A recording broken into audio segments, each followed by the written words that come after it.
नमस्कार। आज के इस वीडियो में चर्चा होगी 19 अगस्त 2026 की करंट अफेयर्स की।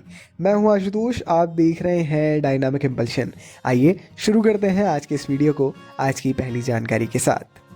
झारखंड ने जेएसएससी सीजीएल परीक्षा और टीडीपीएल परीक्षा रद्द की है।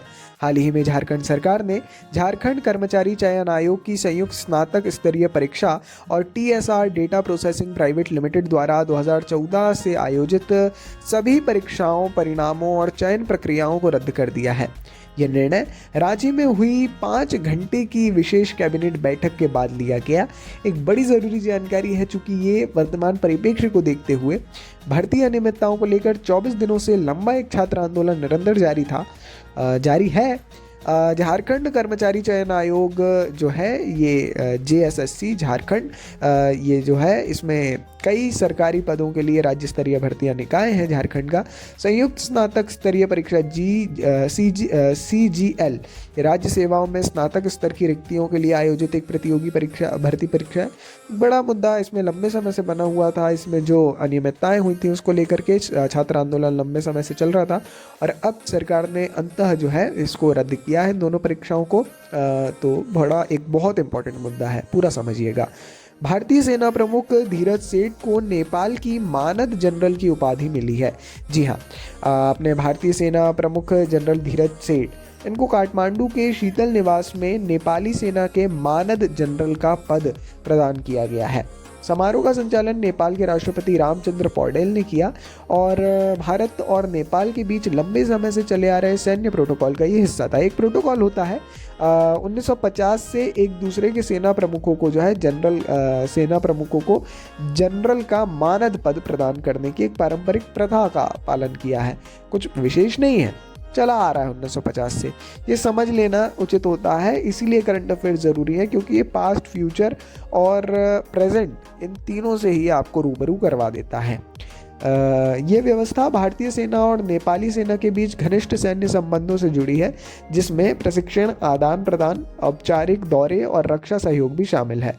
कहीं ना कहीं एक बड़ा मुद्दा है, एक ज़रूरी जानकारी है, तो इसके बारे में आप लोगों को पढ़ना चाहिए। धीरज सेठ वर्तमान में भारतीय सेना प्रमुख है। इनको नेपाल की मानद जनरल उपाधि मिली है।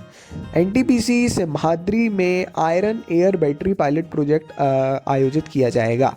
आंध्र प्रदेश में एनटीपीसी के सिमहाद्री थर्मल पावर स्टेशन में एक स्वदेशी आयरन एयर बैटरी सिस्टम का बड़े पैमाने पर पायलट मूल्यांकन किया जाएगा। इस परियोजना में चेन्नई स्थित deep tech startup mine electric और अटल इंक्यूबेशन सेंटर अन्ना विश्वविद्यालय शामिल है और परीक्षण का मुख्य उद्देश्य दीर्घकालिक ऊर्जा भंडारण पर ध्यान केंद्रित करना है। आयरन एयर बैटरी एक विद्युत रासायनिक भंडारण प्रणाली है जो मुख्य सामग्री के रूप में लोहा, हवा और पानी का उपयोग करती है। यह तकनीक लंबी अवधि की बैटरियों के व्यापक वर्ग से संबंधित है, जिन्हें लंबे समय तक बिजली संग्रहित करने और कई घंटों तक इसे मुक्त करने के लिए डिज़ाइन किया गया है। बड़ा ज़रूरी है विषय, कहीं ना कहीं इसके बारे में आपको समझना चाहिए। साथ ही ये थोड़ा सा पढ़ लीजिएगा एनटीपीसी के बारे में, और एनटीपीसी से सिमहाद्री वगैरह वो आ ही जाएगा उसी में। आगे बढ़ते हैं। भारत ने MQ-9BC गार्डियन ड्रोन के पट्टे के समझौते पर हस्ताक्षर किए। बड़ा ज़रूरी विषय। हाल ही में भारत के रक्षा मंत्रालय ने General Atomics Aeronautical Systems Inc के साथ जो है लगभग 1943 करोड़ रुपए का अनुबंध किया है। ये समझौता भारतीय नौसेना के लिए 2 MQ-9BC guardian high altitude long endurance remotely piloted aircraft system, समझे।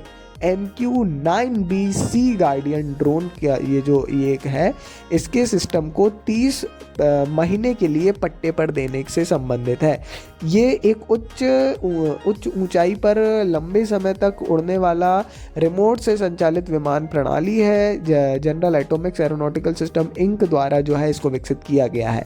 तो एक बड़ा ये ज़रूरी विषय है, समझौता हुआ है और जो है इसको समुद्री क्षेत्रों की निगरानी के लिए सेंसर और पेलोड ये ले जाता है, तो ज़रूरी है ना, पढ़िएगा। आगे बढ़ते हैं। भारत थाईलैंड मैत्री अभ्यास 18 अगस्त से शुरू होगा। भारत थाईलैंड द्विपक्षीय सैन्य अभ्यास का 15वां संस्करण मैत्री XV 18 अगस्त से 31 अगस्त 2026 तक थाईलैंड के सूरत थानी स्थित विभावावधि, है ना, विभावादि रंगसित शिविर में आयोजित किया जाने वाला है। भारतीय सेना की टुकड़ी 17 अगस्त को रवाना हुई है ना, और दोनों पक्षों की ओर से 85 जवान भेजे जा रहे हैं। सीधी बात है, एक्सरसाइज है, एक संयुक्त सैन्य अभ्यास जिसको कहते हैं, तो ये संयुक्त एक अभ्यास है। इसमें जो है एक्सरसाइज मैत्री भारत और थाईलैंड के बीच बहुत लंबे समय से 2006 से आयोजित हो रही है। ये दोनों देशों के बीच नियमित रक्षा सहयोग के हिस्से के रूप में भारतीय सेना और रॉयल थाई सेना के द्वारा आयोजित किया जाता है। कई ऐसे सैन्य अभ्यास हैं जो निरंतर जारी होते हैं, जो आपको विशेष रूप से पढ़ना पड़ेंगे, जो नोट करना पड़ेंगे, जो आपको लिखना पड़ेंगे और मन में याद रखना पड़ेंगे कि भारत थाईलैंड तो मैत्री, ऐसे याद रहते हैं, हो जाएंगे इजीली। परमाणु दायित्व पर शांति नियम 2026 का मसौदा। हाल ही में परमाणु ऊर्जा विभाग ने सतत परमाणु ऊर्जा दोहन एवं संवर्धन नियम 2026 का मसौदा जारी किया है ना। एक जानकारी इससे जुड़ी दे चुके हैं, फिर दे रहा हूँ। ये मसौदा नियम कई पुराने नागरिक परमाणु और विकिरण सुरक्षा ढांचों का स्थान लेता है। कई पिछले नियम थे, अब एक कर दिया है और इनको और भी जो है अच्छा किया है। भारत में परमाणु प्रतिष्ठान संचालकों के लिए देयता, बीमा और वित्तीय सुरक्षा संबंधी आवश्यकताओं को निर्धारित करता है। नियमों के मसौदे के अनुसार परमाणु संयंत्र संचालक को नागरिक परमाणु क्षति के लिए बीमा पॉलिसी, वित्तीय सुरक्षा या दोनों बनाए रखना अनिवार्य है। परमाणु क्षति के लिए संचालक की जवाबदेही सख्त है और इसमें बिना किसी गलती के जवाबदेही का सिद्धांत लागू होता है, जिसमें परमाणु सामग्री के परिवहन के दौरान होने वाली क्षति भी शामिल है। कहीं ना कहीं एक बड़ा इंपॉर्टेंट ज़रूरी मुद्दा हो जाता है ये। परमाणु विषय अपने आप में बहुत ज़रूरी है, इसके बारे में हर किसी को ज़रूर पढ़ना चाहिए।